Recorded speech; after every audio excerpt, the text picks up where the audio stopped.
A little over a year ago, the computer game Buckshot Roulette by Mike Klubnika released and arose in popularity during early 2024, eventually got added to Steam, and has recently been updated to add multiplayer.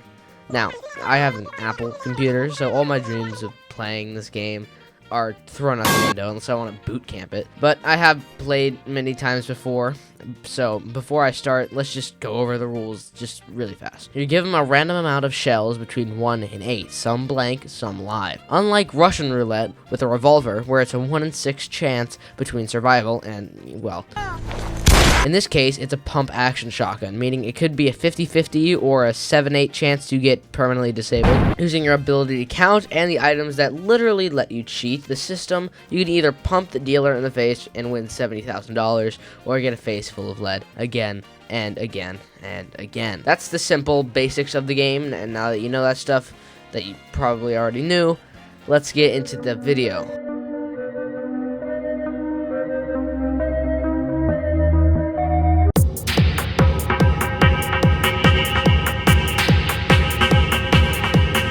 Once pressing play, you spawn in the nastiest bathroom you've ever seen. You leave the bathroom, notice a guy smoking and looking down at the club below, and you kick down the door to, well, I'm gonna call it the court. I don't know why, I just am. The dealer emerges from the darkness, and you print your name on the waiver he gives you. I didn't explain this in the intro, but once you have the gun, you either shoot yourself or the dealer. If you shoot yourself and it's a blank, you get another turn, but shooting the dealer, no matter if it's a blank or a live, ends your turn.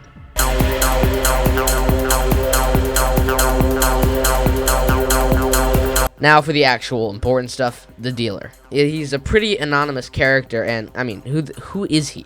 A floating head with crooked teeth and soulless eyes, with only hands and like a little nose right there. We can assume humans exist based on the smoker and the fact that the game takes place in a nightclub backroom. His technology is insane, from single to multiplayer. But there are 3 things that signify him as an actual threat or full-on villain. First off is the burner phone, an item in which instead of some poor telemarketer, you get another mysterious figure that tells you any random shell in the current round. Then the phone breaks, and this item is only available during the double or nothing mode, which again I will talk about later. The second reason is the waiver, the one that's found in the box during the normal mode of the game. The dealer doesn't say anything, it isn't an item you can use, you just end up tossing it aside, blood splattered and all. 2 items? Whoa. God! The final reason, and the most prominent, is tied with the last one, the bronze gates. Not a single thing in the game ever mentions it. Once your charges are cut off and you lose the game, you are sent to this rusted, sharp hellscape. You are dead. This place seems to be an old heaven, something that used to be a wonderful, magical, I don't know, place, some sort of heaven, that was then lost and became a new form of hell. Now that we've gone over just the main basics and the dealer as a character, let's start with the deeper meanings, and that starts with Mike Klubnika's existing games. This game catalog seems to be somewhat connected, if not completely connected, and there are multiple theories connecting his work to each other as well as Buckshot Roulette. There is clear lore in each of his games, with games like Carbon Steel and Concrete Tremor, where it shows the stupid and horrible things humans will do. Concrete Tremor follows a sort of battleship game with some humans, I put that in air quotes, and a war is happening. But every time there's a hit when you're playing this battleship game, part of a city collapses. This city is in some sort of massive contained bunker, possibly the same one in his other games.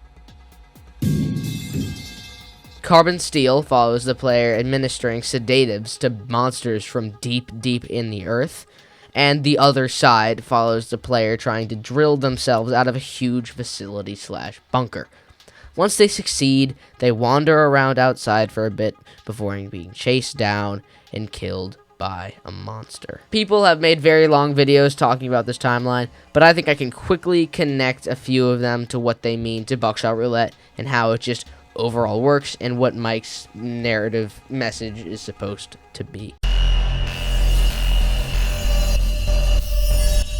We start off with a corporation, some big corporate entity who owns a huge facility and does shady stuff. You are an employee who is assigned to capture horrific eldritch beings from inside the earth and administer the right amount of sedatives and chemical compositions every day. The thing is, this system hasn't been used in decades. You have dreams that the monsters escape. If you administer slightly the wrong amount of each substance, the monster escapes and you are killed. Eventually, you break the machine, on purpose I think, and the monsters escape out into the world. There's a government-issued lockdown and a giant bunker is created to protect people from the monsters outside. The conditions are terrible and people party in clubs and make horrible deals with death in games like Buckshot Roulette.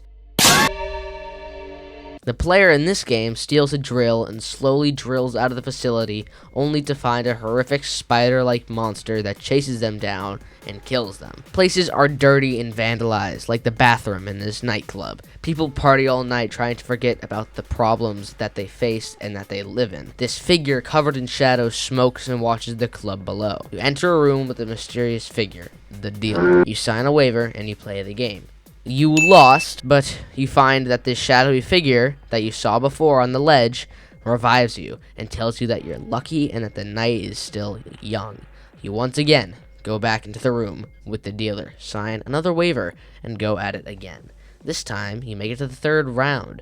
You are playing on the edge of life and death. Now, there are two more ways to go about this. You die when the defibrillators are cut and sent to the bronze gates. A horrifically warped afterlife, seemingly used to be a heaven of some sorts, fallen into the hands of someone, most likely the dealer. You have found a bloodstained waiver signed God. This is either God himself or someone who thinks they're God, a powerful person who controls things, which could also be a reason this bunker has gone to shit and people want to leave like in the other side. But if you defeat the dealer, white glowing eyes stare at you from the darkness, and as a case holding $70,000 appears in front of you. You then drive off with the money in the shotgun, with something in the back of your mind saying, "You didn't beat him.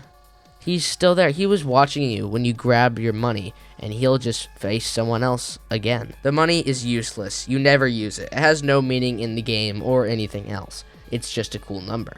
You then wake up in the bathroom, ready to play again. Able to take pills that may impair your driving. So, you just play again. You won once, you can do it again. Oh, you lost. Well, I guess you just wake up in the bathroom again. So you play again. Coming back every time, no matter how much money you win. You take the pills and you're able to double it or nothing. You double it again and again. When you finally die, no guardian angel smoker is there to save you.